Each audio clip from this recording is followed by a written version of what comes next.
За энэ оны хамгийн сайн нөхцөлтэй хөрөнгө оруулалт гэгдэх Net Capital Hub-ийн анх дахь шарилжааны захиалга өнөөдрөөс аль биесээр эхэллээ. За тэгэхээр өнөөдрийн чухал анализын дугаар дээр Net Capital-ын Hub-ийг яагаад энэ оны хамгийн сайн нөхцөлтэй хөрөнгө оруулалт гэж байгаа шалтгаануудыг төрдөн мөн үргэлжлүүлээд ер нь банк ус санхүү байгууллагын энэхүү салбарт эдлээ тогтмол өгөөжтэй бүтээгдэхүүнд нь хөрөнгө оруулалт хийж байгаа бол харах ёстой хамгийн гол санхүүгийн үзүүлэлтүүдийг маш товч томтой ярилцаад явна. За мэдээж агуулга слайдын хүрээнд үнцаас гаргах чинь маш хүчрхэг санхүүгийн чадамжийг нь бол ярилцаад явна. За эхний слайд дээр би тухайн Hub-ийн нөхцлүүдийг нь тусгасан байгаа тань. За ер нь Hub бонд гэдэг хүмүүс гайхчихж магадгүй. Яг хөрөнгө оруулалтын зүгээс харвал ялгаа нь юу юм бэ гэхээр харуул ер нь бол хүүгээ удирдалт Hub маань өөрөө хүүгээ удирдалтад нь төлдөг, иргэн төлөлтөө хугацааны тогтмол одоо тогтсон дүнгээрээ төлдөг гэх мэтчлэн иймэрхүү нөхцлүүдээр бол бондтой төсөөтэй. Ер нь хөрөнгө оруулалтын зүгээс харвал нэг төрлийн бондын нэг төрөл гэж бол хэлж болно. Зүгээр ягаад хөрөнгөөр баталгаажсан гэдэг нь гэдэл би слайд дээрээ дэлгэрэнгүй танд хүргээд явна. За тухайн Hub-ийн хугацаа нь бол 24 сарын хугацаатай гэж байгаа. Буюу 2 жилийн хугацаатай гарч байгаа. За жилийн хүн бол 20%. За 20% гэдэг бол маш өндөр дүн. Би баруун талын слайд дээр тусгаалаа харуулсан байгаа тань. За энэ дээр юу харагдаж байна вэ гэвэл яг одоо бүртгэлтэй өөр Hub-уудын дундаж хүү харагдаж байна. Нэртэйгээ яг одоогийн байдлаар биржин бас тэр хаалттай бондын дундаж хүү 19 сарны 5 тань. Тэгэхээр 20% гэдэг чинь өөрөө эдгээр бондуудын бусад бондууд Hub-ийнхаа дунджаас нэг 1.5% бодит нэг чигээр өндөр дүн болж байгаа 20%. Тэгээд нээлттэй Hub гэдэг утгаараа хэлбэр нь олонний нээлттэй учраас татвар нь 5%-тэй. 2 дахин бага болчихно. Тэр нэг бодитоор бол гар дээр 19% цэвэр хүүгээ олж жил болгон аваад явах нэ. За дараагийн хугацаанд тухайн бондын хүү төлөх давтамж нь бол мэдээж 3 сар тутам буюу улирал тутам төлөвлөлтөд явна. За иргэн төлөх давтамжийг нь хараад үзвэл хагас жил тутам 25 буюу ижил дүнгээр төлөөд явна гэсэн үг. Тэгэхээр 6 дахь сар дээр 25, 12 дахь сар дээр 25 гэж төлөөд явна. За яг хөө зөвхөн жилийн 20% хүүтэй. Тэгээд маш эсэл багтай Hub-ц дээр 20%-ийг болж өгөл 24 сараар төгссөн бол бүр илүү сайн нөхцөлтэй байхаас. Гэхдээ яг мэдээж яалч хүн өндөр хүү учраас 20% дээр бол энэ бол бүрэн боломжтой. За барьцаа өрөнгө гэдэг чинь. За би энэ дээр Hub-ийн танд одоо ягаад бондоос илүү эсэл багтай вэ гэдгийг маш энгийнээр тайлбарлая.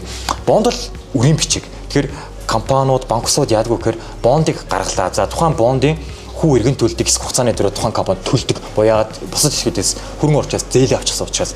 За тэгэхээр энэ хүү иргэн төлөлтийг компани өөрийнхөө ашгаасаа төлдөг бол Hub-ийн хувьд бол хөрөнгөөр баталгаажсан гэж байгаа учраас тухайн одоо банкс дээр нэт дээр жишээлбэл тухайн банкс дээр байгаа хамгийн сайн гэсэн чанартай зээлүүдийн иргэн төлөлтийн мөнгө урсгалаар нь одоо таны бондын Hub-ийн хүү иргэн төлөлт нь баталгаажсан байдаг гэсэн үг. Тэгэхээр ийм утгаараа бондоос илүү эсэл багтай байдаг. Олон улсын хувьд ч гэсэн Монголын хувьд ч гэсэн тэгж явдаг. Мөн Hub-ийг ер нь бол одоо та бүхний мэдж байгаа Lend, Omni, бичил гэх мэт томоохон санхүүтэй том банксууд л ер нь гаргадаг. Тэр хэрэг баргийн жижиг банксууд бол гараад бол боломжгүй Hub-ийг дандаа өндөр дүнгээр гаргаж идэв. Тэгэхээр хэр зэрэг санхүүгийн чадвартай гэдэг нь энэ дээрээс харагдаж байна. За тэр дүгнэлтний үг гэхээр бондоосоо илүү эсэл багтай байдаг байх нь. Яг бол хамгийн сайн угаасаа төлөгдөг чанартай зээлийн багцаар орж ирж идэг.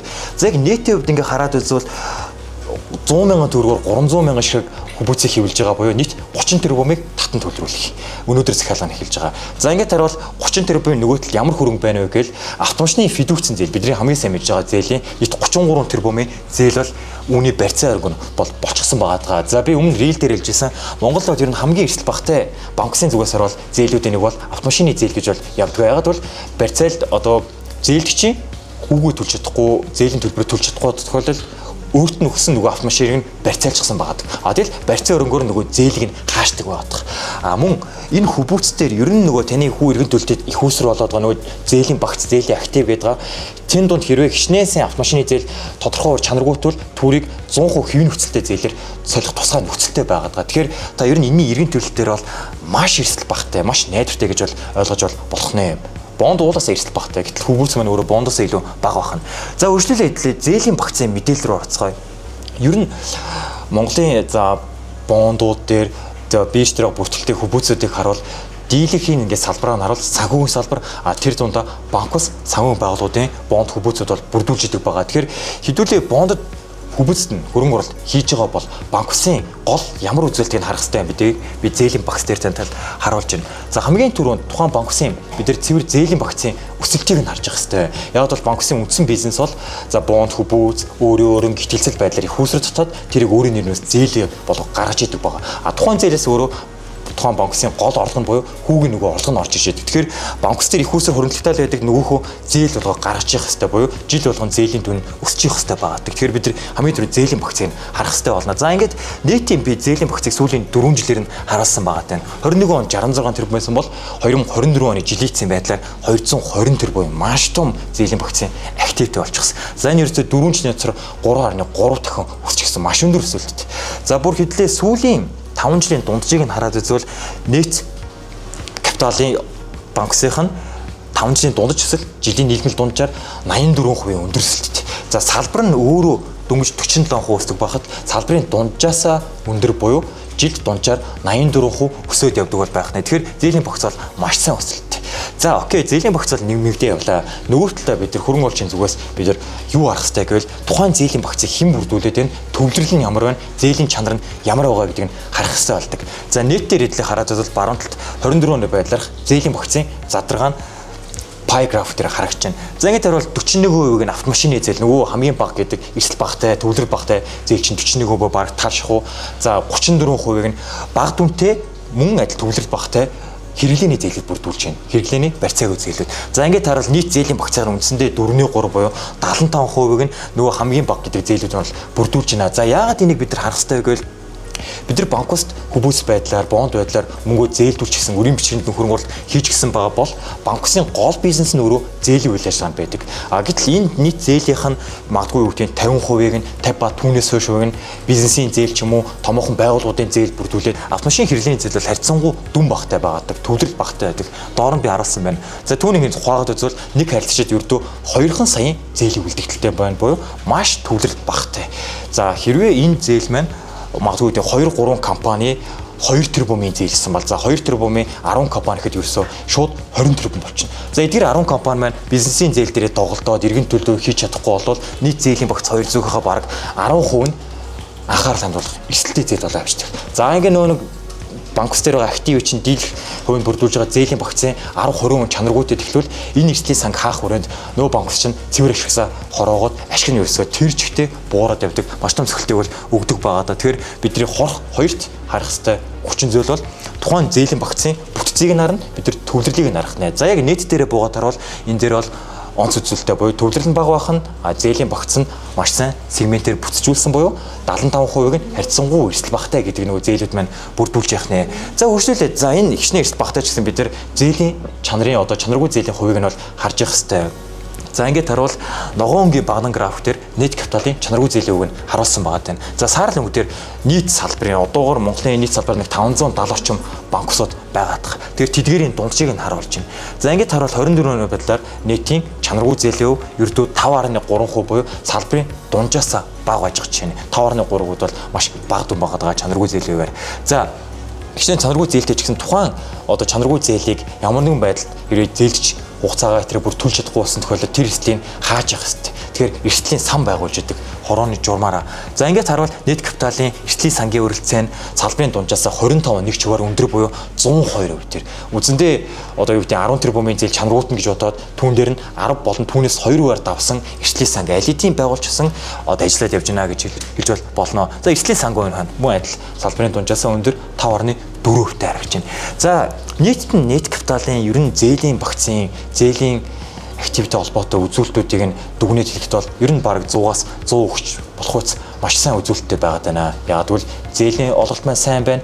Зээл нэмэгдэж байна. Нөгөө талдаа эдгээр өсөлтүүдийн өмнө салбарын дунджаас ямагт илүү байгаад байна. За бараг 2 дахин өндөр байгаадсан. Цэвэр зээлийн багцын өсөлтөр бол за нөгөө талдаа зээлийн төвлөрөл нь бага байх нь нийт бүрдүүлж байгаа зээлийг нь дийлэх хувийг нь 75-80% нь нөгөө хамгийн сайн гэсэн хөрөнгө оруулалт хамгийн тохиромжтой нөгөө зээлийн багцууд маань бүрдүүлж явах нэ.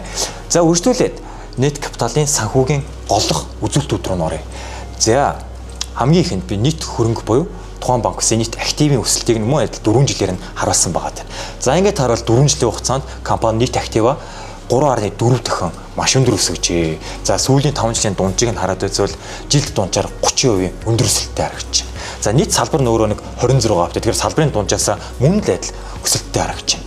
За яг хуу банкус санхүүгийн байгууллага тухайн салбар маань өөрөө Монголын бусад салбаруудтай харьцуулахад бол харьцангуй сүүлийн жилүүдэд өндөр өсөлттэй дунджаар нийт активны 26% гэдэг чинь бусад салбараас нэг 10-аас 15% өндөр өсөлтийг үзүүлээд явдаг бол салбар гэдэг та бүхэн бол мэдж байгаа хаа.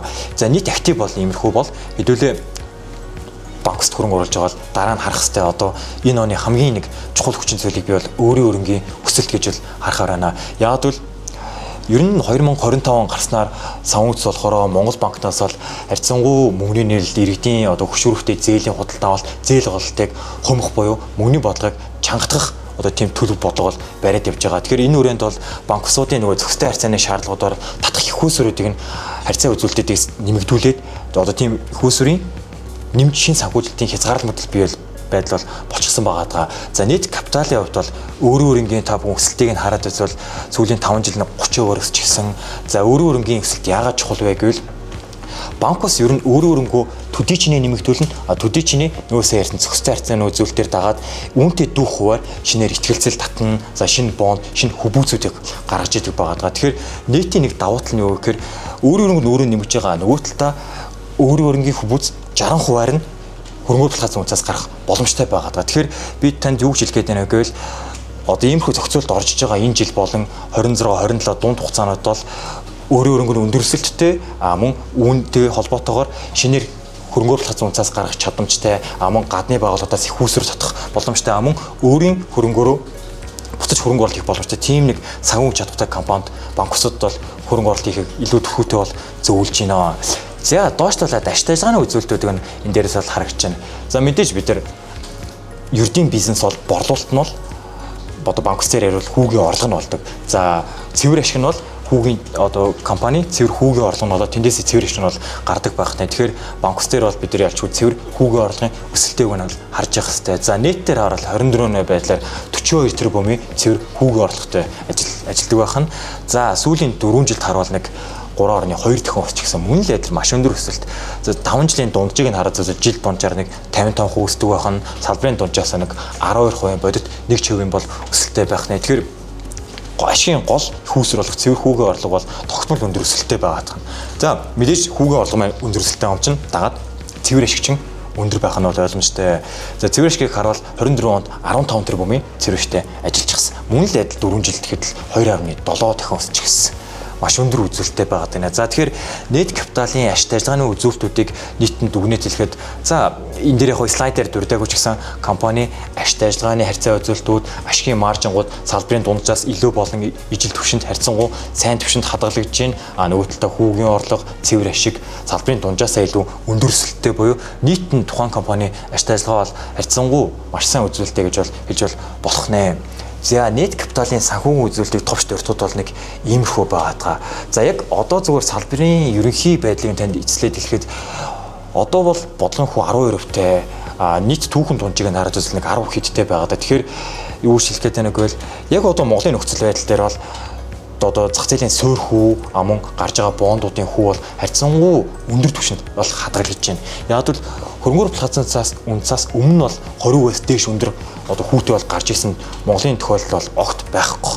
Тэгэхээр хүү ийм өндөрт хадгалж байгаа ийм зах зээлийн орчинд та яг одоо тогтмол өгөөжтэй бүтээгдэхүүнд хөрөнгө оруулалтыг нь бол хамгийн сайн үр ашигтай хөрөнгө оруулалтын нэг бол байж болж чадах нэ. За нэг нь ялангуяа бондоосоо илүү эрсдэл багтай гэж байгаа нийтийн ийм хүчрхэг санхүүгийн үзүүлэлттэй хүүбүцээр нийтлээ 24 сарын хугацаатаагаар жилийн 20-оор байршуулна гэдэг бол үнэхээр алдаж болохгүй хөрөнгө оруулалттай бол нэг байгаад байгаа. Тэгэхээр бид нар энэ оны хамгийн сайн нөхцөлтэй хөрөнгө оруулалт гэдэг нь нэг талд бол хүүн өндөр байх нь нөгөө талд санхүүгийн чадамж нь маш сайтай давхар бондоосоо ялгаатай илүү найдвартай хөбөөц гэдэг. Тэгэхээр маш эрсдэл багтай, хүү маш өндөртэй. Тэгэхээр ийм хоёр хүчин зүйлээс үндэслээд бид энэ оны хамгийн сайн нөхцөлтэй хөрөнгө оруулалт гэж бол хэлээд байгаамаа. За бичлэгийн эхэнд бол хэлж ийсэн хүүгийн орлого маань 2 дахин бага буюу хаалттай бондоос 10% авдаг. Хадгаламжийн хүүнээс 10% авдаг байдаг. Тэгэхээр нийлдэлтэй бонд хөбөөцөөс бол 2 дахин бага буюу 5% л авдаг. Тэр бодитоор бол 19% болж байгаа. За хадгаламжийн ингээд хараад үзэлт 24 сарын хугацаатай буюу 2 жилийн хугацаатай хадгаламж нэг системийн дунджийг нь хараад үзвэл 12.9%. Гэтэл энэ хөбөөц чинь өөрөө бодитоор 7% зүйт. За гэтэл энэс нь татвар 10% авчихна. За нөгөөх нь татвар 5%. Давхар хүүгийн төлөлтөө улирал тутам төлөөд явж идэг байгаа. Хадгаламж бол хугацааны эцэст дийлэх хадгаламж бол төлөөд явж байгаа. Тэгэхээр бол банкны хадгаламжтай харьцуулахад бол эдгээр хөбөөц маань хөрөнгө оруулалтын хувьд бол маш одоо аттрактив нөхцөлд бол байдаг бол байх нэ. Мөн эцэст нь та тухайн хөвөөц маань яг одоо захиалга авсаар байгаа дээ. Та захиалга өгөхөр бол мандал үнцаасны компаниар дамжуулаад доор байх дугаарууд дээр манай брокерууд руу холбогдсон шууд захиалга өгөх бол боломжтой. Мөн net capital санхүүгийн нэгдэл гэдэг Монголын тэргүүлэгч санхүүгийн нэгдэл компани маань өөрөө 12 охин компанитай байгаа. Тэгэхээр бидний үүн дээр бол Андреатрийн гэрээ байгуулад бусад охин компаниуд дээр нь хаалттай бондууд бол одоо ч гэсэн захиалга бол авж байгаа. Тэгэхээр та тухайн хөвөөсч байж болно өөр хаалттай бондон дээр ч гэсэн яг одоо захиалга өгөөд өндөр хүү хүртэх бол бүрэн боломжтой. За ингээд өнөөдрийн лайв өндөрлөө.